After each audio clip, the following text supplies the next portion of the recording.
దుష్ట పాత్రలో విలక్షణ నటుడు ఎస్వి రంగారావు చేసిన అద్భుత నటన కారణంగానే పురాణ పాత్రలో నటించిన ఎన్టీఆర్ ప్రజల హృదయాల్లో దేవుడి స్థానాన్ని పొందగలిగారని మా ఏపీ వ్యవస్థాపకులు సినీ దర్శకుడు దీప్ రాజు అభిప్రాయపడ్డారు. భారతదేశం గర్వించదగిన విలక్షణ నటులు స్వర్గీయ ఎస్వి రంగారావు 52వ వర్ధంతి తెనాల్లోని మా ఏపీ ప్రధాన కార్యాలయంలో శనివారం నిర్వహించారు.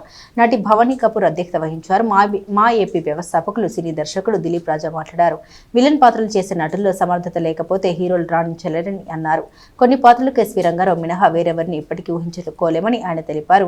ఎస్వి రంగారావు నటించిన పాత్రల్ని వివరిస్తూ ఆయా పాత్రల పోషణలో చూసిన విలక్షణతను సాధారణంగా వివరించారు. భారత ప్రభుత్వం ఎస్వి రంగారావు ఫోటోతో పోస్టర్ స్టాంపును విడుదల చేయడం గర్వకారణమని భవానీ కపూర్ అన్నారు. లఘు చిత్రాల దర్శకుడు స్టైల్ రవి మాట్లాడారు. 1964లో జకార్తా దేశంలో జరిగిన ఆఫ్రో ఏషియన్ ఫిలిం ఫెస్టివల్లో మరి భారతీయ నటుడు పొందని గౌరవం కీచకుడు పాత్ర ద్వారా ఎస్వి రంగారావుకు దక్కిందన్నారు. రాష్ట్రపతి అవార్డు సాధించిన ఎస్వి రంగారావు నటుడు, నిర్మాత, దర్శకుడిగా 3 దశాబ్దాల ప్రయాణం తెలుగు సినీ చరిత్రలో సువర్ణ అధ్యాయమని నటి రమ్య రాథోడ్ తెలిపారు. ముందుగా ఎస్వి రంగారావు చిత్రపటానికి నివాళులర్పించారు. కాకాని వెంకటేశ్వరరావు, సముద్రాల శ్రీధర్ శర్మ, సైదులు యాదవ్, మల్లెపాటి రమేష్, కోపూరి ఆనంద్, మా ఏపీ సభ్యులు పాల్గొన్నారు. నటనని ప్యాషన్గా తీసుకునే వాళ్ళు కొంతమంది ఉంటారు. సినిమాల్లో కనిపించాలనే వ్యసనంతో నటులుగా మారాలనుకునే వాళ్ళు కొంతమంది ఉంటారు. ఫిలిం ఇన్స్టిట్యూట్లకు వెళ్ళి నటన నేర్చుకుని నటులు కావాలనుకునే వాళ్ళు కొంతమంది ఉంటారు. అయితే in spite of all of them కళామ తల్లి మాత్రమే కొందరిని సెలెక్ట్ చేసుకుని వాళ్ళని తన కోసం పెంచుకుంటుంది. అందుట్లో ఎస్వి రంగారావు గారు he was one of them. S V Ranga Rao గారు లాంటి డైలాగ్ డిక్షన్ ఉన్న నటుడు అప్పటి నుంచి ఇప్పటికీ ఎప్పటికీ కూడా రారేమో. ఎందుకంటే ఒక హీరో రాణించాలి అంటే విలన్ గట్టోడైతేనే హీరో రాణిస్తాడు. ఏ సినిమాలోనైనా విలన్ కానీ బలహీనంగా ఉంటే ఆ హీరోకి పేరు రాదు. విలన్ గట్టోడవ్వాలి, గట్టిగా హీరోని కొట్టాలి, గట్టిగా హీరోని ప్రతిఘటించాలి, గట్టిగా హీరోకి ఎదురు తిరగాలి.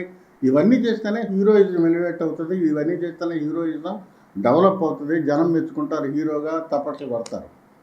అందుకని ఎస్వి రంగారావు గారు లాంటి మహానటుడు దుష్ట పాత్రలు వెయ్యబట్టే ఎన్టీ రామారావు గారిని ప్రజలు దేవుళ్ళలాగా చూశారు. ఒక రాముళ్లాగానో కృష్ణుళ్లాగానో ఎన్టీ రామారావు గారిని ప్రజలు చూశారంటే బికాజ్ ఆఫ్ ఎస్వి రంగారావు గారి దుష్ట నటన. ఆయన చేసిన నటన వల్లే ఎన్టీ రామారావు గారికి స్టార్డమ్ పెరిగింది.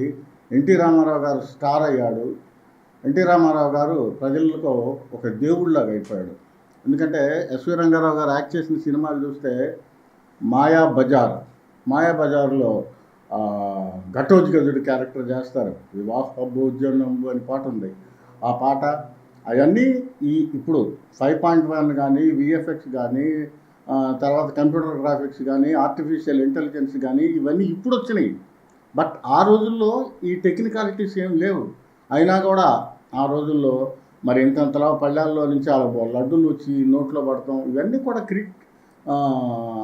ఒక విధమైన కెమెరా ట్రిక్స్తో ఆ రోజున చూపించగలిగారు.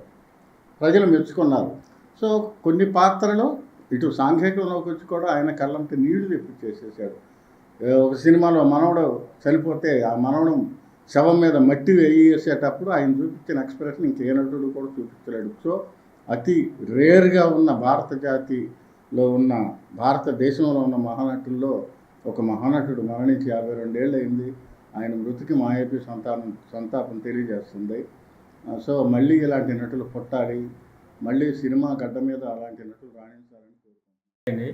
నా పేరు స్టైల్ రవి.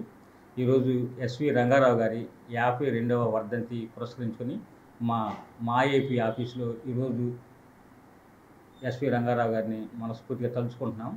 అయితే ఎస్వి రంగారావు గారికి జకార్తా దేశంలో 1964వ సంవత్సరంలో ఆఫ్రో ఏషియన్ ఫిలిం ఫెస్టివల్లో ఏ భారతీయునికి అందని అరుదైన గౌరవం దక్కిందంటే చాలా మన భారతీయులకి గర్వకారణం అనమాట. అంత మంచి నటులు, అలాంటి నటన కూడా అందరికీ రావాలని, అలా నేర్చుకోవాలని నేను తెలియజేస్తున్నాను. ఈరోజు ఈ కార్యక్రమంలో నేను కూడా పాల్గొన్నందుకు చాలా గర్వంగా ఉంది. నా పేరు భవానీ కపూర్ అండి. సార్ చెప్పినట్టు ఎస్వి రంగారావు గారిని మేము సినిమాలో చూడటం తప్ప రియల్గా చూడలేకపోయామని ఈరోజు మేము బాధపడుతున్నాం. అలాంటి నటుడు మేము ఎప్పుడు చూడలేమేమో. ఉన్నారు కానీ ఆయన చేసినంతగా ఆయనకున్నంత వాల్యూ ఎవరికి లేదు. ఆయన అలా చేయబట్టే అందుకే భారత ప్రభుత్వం ఆయనకి ఫోటోతో పాటు